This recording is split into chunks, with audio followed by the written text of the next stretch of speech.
Hey everyone, this is Chris, and welcome to another episode of Siege School. I put up the first pilot episode last week on bandit tricking and received a lot of positive comments to keep the series going and asking me for more advice. In future episodes, I'll be taking suggestions from the YouTube comments, but for today's episode, I decided to cover something that I get asked a lot about during stream, and that is choosing operators for the match.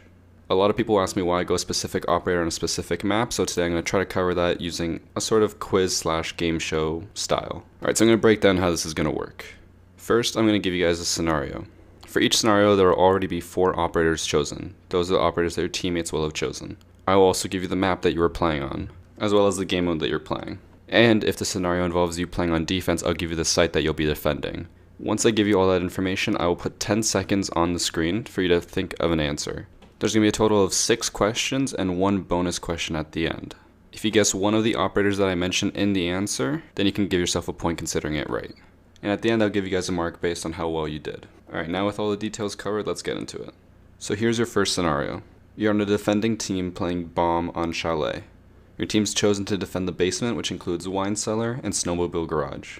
So far, your teammates have chosen Jaeger, Rook, Mira, and Smoke. Alright, you now have 10 seconds on the clock to decide on an operator. And go.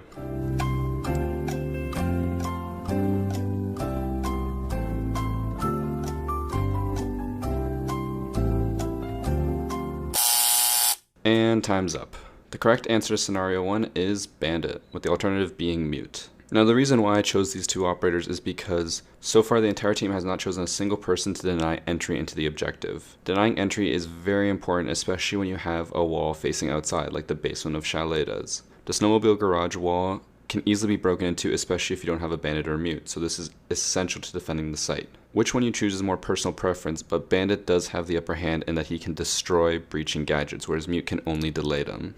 Bandit also has the upper hand here because he is able to roam much more freely than Mute. And based on the team's current picks, so far they have 3 people who are going to camp on site, Rook, Mira, and Smoke, whereas Jaeger will be the only roamer. Therefore the best choice is to choose Bandit in this scenario.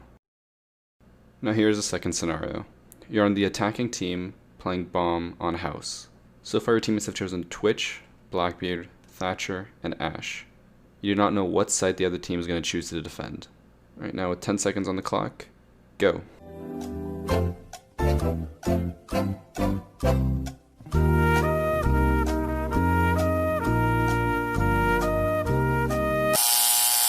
And time's up. The answer to scenario 2 is Hibana, with the alternative being Thermite. The reason why I went with Hibana over Thermite is because you're not entirely sure which objective they are going to defend. Since it's Bomb, they could go basement, defending both garage and workout room, or they could also defend top floor, which would include kids room and workshop. If they go basement, you do need to blow open the garage wall. This is something that Thermite would be better at, but Hibana is also capable of doing it. Now if they go top floor, Thermite's pretty much useless because he has nowhere he really can breach.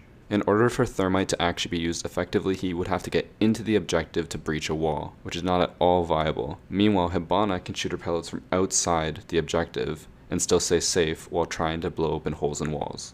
So in the overall, Hibana works for both top floor and bottom floor objective, but Thermite really only works on the bottom floor. So if they were to go top floor, then you basically have a useless pick. And one of the key things I always stress is choose someone with utility. Choose someone that will actually help the team win. And since Hibana has utility on both the objectives that I mentioned, Hibana is the clear winner. Alright, now we're on to scenario 3. You're on a defending team playing secure area on Clubhouse, and you're defending the objective bar. So far your teammates have chosen Jaeger, Bandit, Pulse, and Caveira. And now 10 seconds on the clock, go.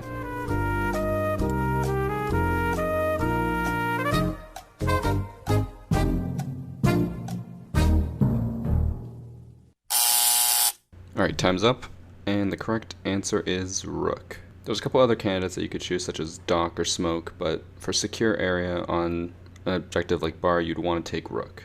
The rest of your team has already chosen roaming operators, which means that they will be off-site a lot and probably in a lot of firefights. Rook armor decreases the amount of damage they take per shot, so they can last longer in battles. Normally I prefer Doc, but on a case like this, Rook is a better choice. Doc is only useful as long as he's alive, and you can't guarantee that he'll stay alive on site the entire time. Meanwhile, on a team full of roamers, Rook's armor is always prevalent. The roamers don't have to come back to another operator in order to get their buff, they can have it the entire time. And also another big important reason as to why I choose Rook is because the entire team is roamers, so the team does need an anchor on site. And since Rook is a 3 armor, 1 speed, he can tank a lot of bullets and just stay on site. Meanwhile, the rest of the team is free to roam and do whatever they need to do. So in this scenario, Rook is a clear winner. Alright, now for the fourth scenario. You're on the attacking team playing secure area on Consulate. And remember, you do not know what site the enemy team is going to defend. So far your team has chosen Fuse, Thermite, Jackal, and IQ. Wait, 10 seconds on the clock, go.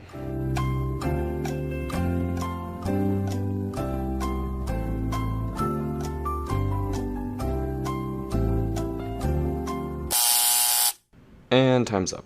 Now I'm hoping this one should be an easy one, but the answer is Thatcher. Arguments could be made that Twitch could be an alternative, but I think the only clear choice is Thatcher. Since the objective is secure area, there's a very high chance that the defending team will choose to go Garage. Although Archives is one of the most popular choices, Garage is still up there. One of your teammates has chosen a Thermite, which means if they go Archives, he can easily get hatches. But if they go Garage, and say someone has mutes or bandits down, the Thermite is completely useless. He can only really get in if Thatcher is able to destroy everything there. Obviously there are other ways to destroy the gadgets there, but Thatcher is by far the easiest one. My general rule of thumb is that if there ever is a Thermite or Hibana on my team and there's no Thatcher yet, then it falls on you to choose Thatcher. There's no point in picking a breaching operator if they have no way to breach. It's better to be safe than sorry and choose Thatcher just in case. Time for scenario 5. You're on the defending team playing Bomb on Cafe Dostoyevsky. The objective you're going to defend is Train Museum. So far your team has chosen Rook, Mira, Smoke, and Bandit. With 10 seconds on the clock, go.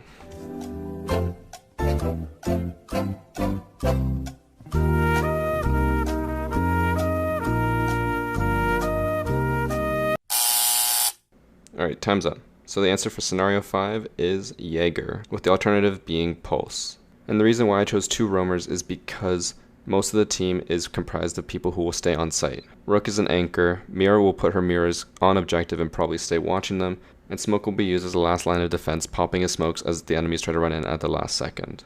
The reason why Jaeger's the number 1 pick is because he is by far the best roamer in the game. His most powerful gun on defense, it being the only assault rifle for all of the defensive operators, and he's a 3-speed, meaning he can move around the map very quickly. On top of that, one of the biggest counters to defending Train Museum on Cafe, especially for secure area, is fuse clusters from above. Jaeger's ADSs can help for all the people who are staying on site while he roams. And next, the alternative was Pulse.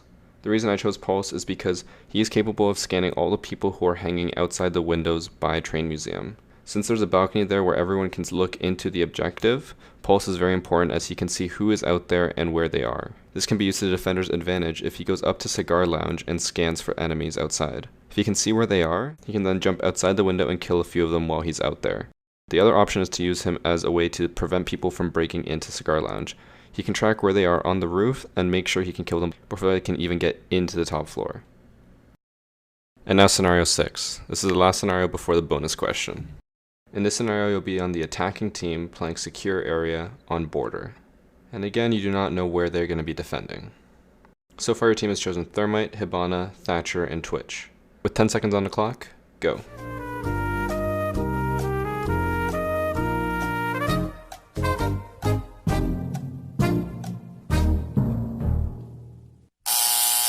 And time's up. The answer to scenario 6 is Buck, with the alternative being Ash. The reason for these choices is because the rest of the team has already chosen every operator needed to break all gadgets and all reinforced walls on site. You do not need to choose someone for utility when it comes to reinforced walls. Instead, your team requires someone who has a lot of destruction. Since Border has vertical destruction, Buck becomes the number 1 pick. This is because he can break holes in the floor from above and below. One of the best strategies to run when someone is defending armory lockers on Border is to have Buck go in below and shoot the floor beneath them.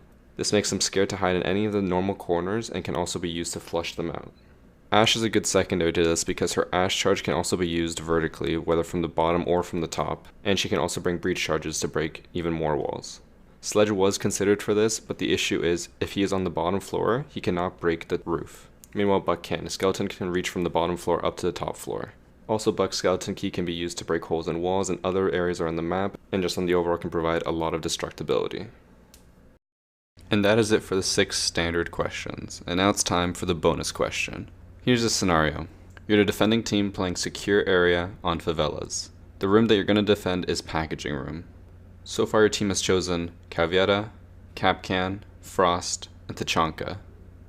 With 10 seconds on the clock, who do you choose?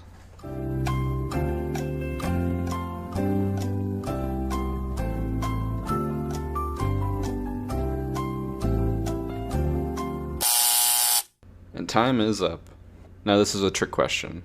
There really is no good answer for this scenario. Instead, there's really only one option.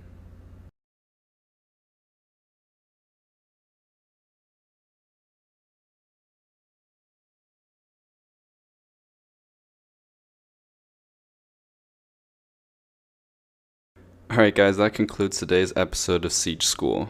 Hope you guys learned something new, or at least enjoyed the video.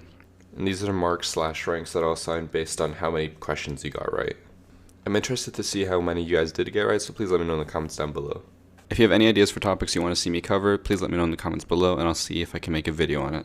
And also just a quick reminder to those who don't know, I do stream Siege on Twitch daily. The link is on the screen and in the description below. Today's stream should be live an hour after this video goes up. I stream every single day at noon Eastern Standard Time. And also before I finish this video, I do want to let you guys know that this will be a weekly series now. A new Siege School episode should come out every single Saturday. Hope you guys enjoy it and I'll see you guys next time. Take care.